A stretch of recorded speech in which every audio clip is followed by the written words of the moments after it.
Vice Bersamin na more time para pag-isipan. Alam niyo, nakakatuwa po yan kasi halos isang taon pinag-iisipan ang budget, isang taon ng deliberation yan. Napakadali naman ng desisyon kung ang iniisip natin ay kapakanan ng taong bayan. Pero kapag ang tinatry mo talagang gawing priority, yung kapakanan ng mga politiko at kapag nag-ingay na yung taong bayan, medyo magugulat sila. So wini-welcome po natin ngayon itong muling pag-iisip ng Malacanang at sana sumama na rin ang Kongreso at Senado na mag-reflect at siguraduhin na yung 2025 budget natin, sana naman ang nilalaman nito ay para sa taong bayan, hindi para sa politiko. Kasi ngayon kapag tiningnan nyo, masyadong obvious masyadong garapal na talagang yung mga priority projects ay yung kung saan makikinabang yung mga politiko, hindi yung taong bayan. Kaya nga sabi ko kanina, the last time na nasa Menjola ako ay 25 years ago. Nandito ako uli ngayon dahil hindi na po talaga katanggap-tanggap itong ginagawa nila sa pera ng bayan. Ma'am, during that time of reflection, ano dapat yung ma-consider?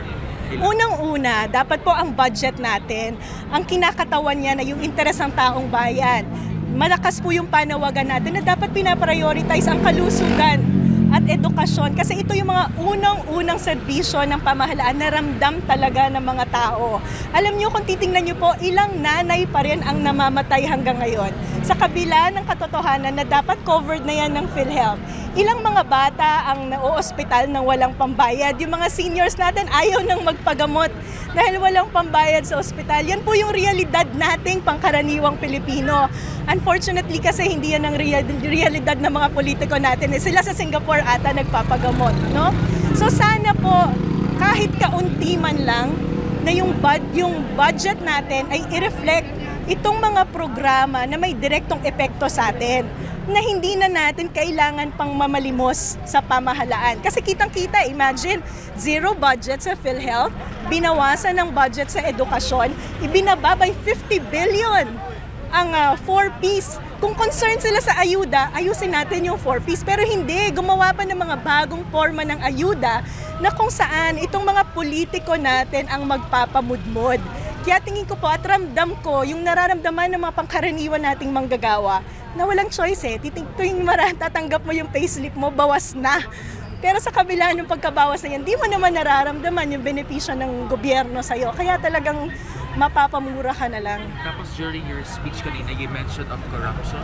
Yes. For me, this is the highest form of corruption, no? Yung harap-harapang niloloko natin ng taong bayan. Kasi responsibilidad nila na siguraduhin na tayo yung makikinabang sa tax na binabayaran natin. Pero katulad ng sinabi ko, ano po yung nakikita natin? Pinaprioritize nila yung mga programa na kung saan makakapag-insert sila ng pork barrel.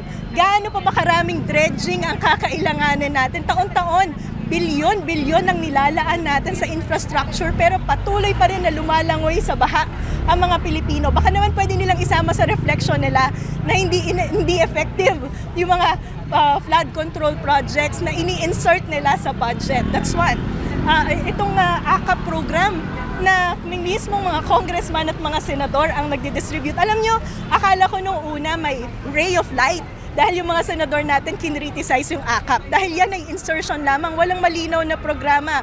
But then, after mabigyan ng 5 billion ang Senado, nakipirma na rin sila. So malinaw na hindi po interes ng taong bayan ang nire-reflect ng AKAP program. Ito ay interes ng mga politiko na mangangampanya na pamumudmuran tayo ng ayuda para iboto natin sila sa nalalapit na eleksyon. Sa tingin ninyo, ma'am, are you giving the benefit of the doubt dito sa move nila na pagnilayan muna yung budget natin? Or sa tingin ninyo, optics lang ito to somewhat appease the public? Hindi naman po tayo titigil sa pag-iingay.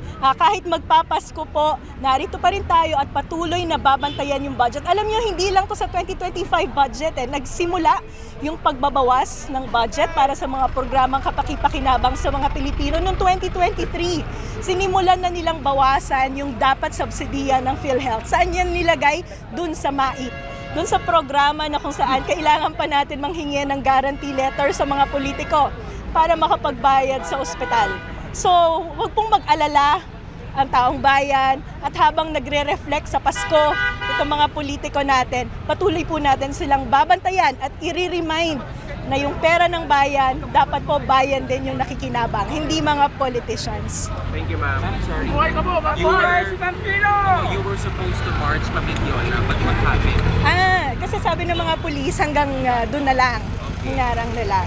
Alright. Kaya, Ma'am, tapos yung sa today, ang panawagan pa rin, i-veto pa din. i-veto po natin yung buong budget. Kasi, bakit po i-veto yung buong budget? Kasi, una, yung PhilHealth, zero subsidy. So, wala siyang line item. Pangalawa, hindi na lang to usapin ng PhilHealth. Napakaraming programa yung inabandona ng gobyerno. At nakita mo yung prioritization, no? Napakalala. Yung pa nga, isa pa nga natatawa ako kasi I saw press con ng presidente saying na inaayos at pinag-aaralan ng budget at ginustify pa kung bakit nagdagdag ng additional 200 billion pesos sa infrastructure. Pero hindi niya binanggit na sa panahon din niya patuloy na lumalaki itong unprogrammed appropriation. Sabi niya kaya lumaki yung infrastructure budget dahil sa mga priority infrastructure. Mr. President, basahin niyo naman yung pinapadala sa inyo sa opisina niyo. Yung mga priority programs niyo nandun sa unprogrammed appropriation. Isang text away lang yung pinsan niyo to tell him na dapat pinaprioritize yung big infra projects. But for the past 3 years, mula 2023, palaki ng palaki ang program appropriation ng gobyerno. Saan ang prioritization doon, no? Pag tinignan mo yung DPWH project, ano yung priorities dyan?